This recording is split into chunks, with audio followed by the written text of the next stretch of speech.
I was halfway through unpacking when the pounding started. 3 sharp knocks, then voices, angry, familiar. I froze. My family had found me. For 2 months I had carved silence out of the chaos they had tried to drown me in. 2 months of no phone calls, no emails, no endless guilt-tripping messages about family sacrifices. I had lived in peace, finally, until tonight. And as I stood at the door, listening to them shout my name, I couldn't help but think back to how it all began. It started with a vacation, something simple, a week away from the grind, just me and the ocean. I had saved, planned, and waited for it. It was supposed to be mine. But when my sister found out, she smiled like it was already hers. That week? Perfect. The kids are off school. We'll come along. I laughed at first, thought she was joking. She wasn't. When I told her no, that it was my vacation, my money, my time, she went silent. Then the texts began. Long paragraphs about how selfish I was, how family comes first, how her kids needed the trip more than I did. My parents sided with her, of course. Why can't you just be flexible? You don't have kids. You don't understand. That was their favorite line. I didn't understand. But I understood perfectly. I was their scapegoat, the single one, the expendable one, the one expected to bend because everyone else had children, spouses, families. They told me I didn't matter as much, not directly, but every action, every demand screamed it. So when I didn't change my plans, when I boarded that plane alone, they declared war. It started small, passive-aggressive messages, group chat ambushes, relatives chiming in with lectures. But then came the real venom. You'll die alone. No one wants you around anyway. All you care about is yourself. Their words were sharp, but I didn't flinch. I didn't fight. I just disappeared. I cut the calls, muted the chats, changed my locks, and I stayed silent. That was my first move, silence. It drove them insane. So now, standing in front of my door, listening to my sister's voice rising above the others, I knew the moment had come. I opened it. There they were. My parents, my sister, her husband, the kids clinging to her legs. Their faces twisted with anger and entitlement. 2 months, my mother hissed.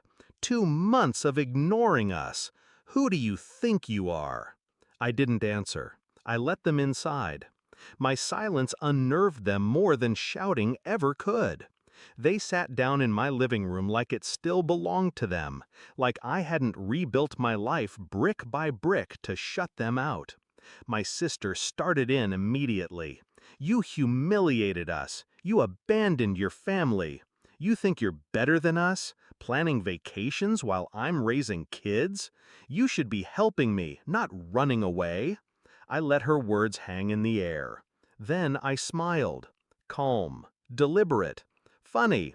I thought family didn't abandon each other. But when I said no, you all abandoned me. They shifted uncomfortably. My father slammed his fist on the table. We're your family. You owe us. That was the moment I had waited for. See, while they were busy spewing poison, I had been busy too. Quietly, patiently, strategically. Every time they insulted me in writing, I saved it. Screenshots, emails, voice messages, a perfect archive of their abuse.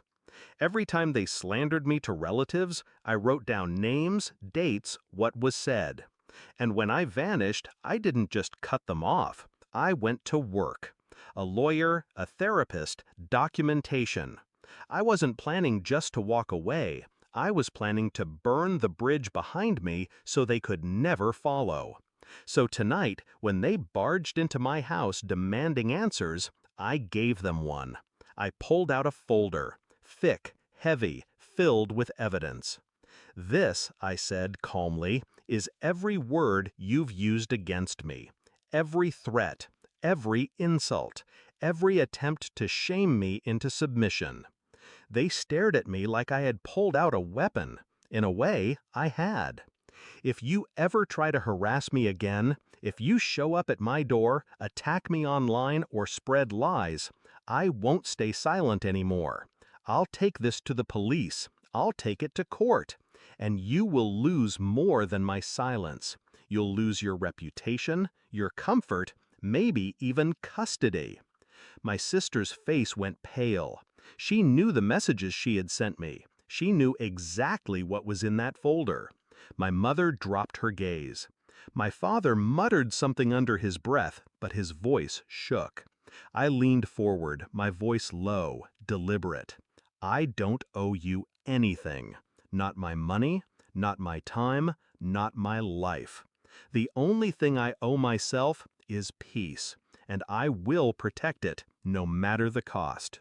The room was heavy with silence. For once, they had no script, no guilt-tripping phrases, no practiced outrage. They left, eventually, stumbling out into the night, whispering among themselves, faces pale with the weight of a truth they couldn't spin. And me? I closed the door behind them. I didn't cry, I didn't shake, I didn't feel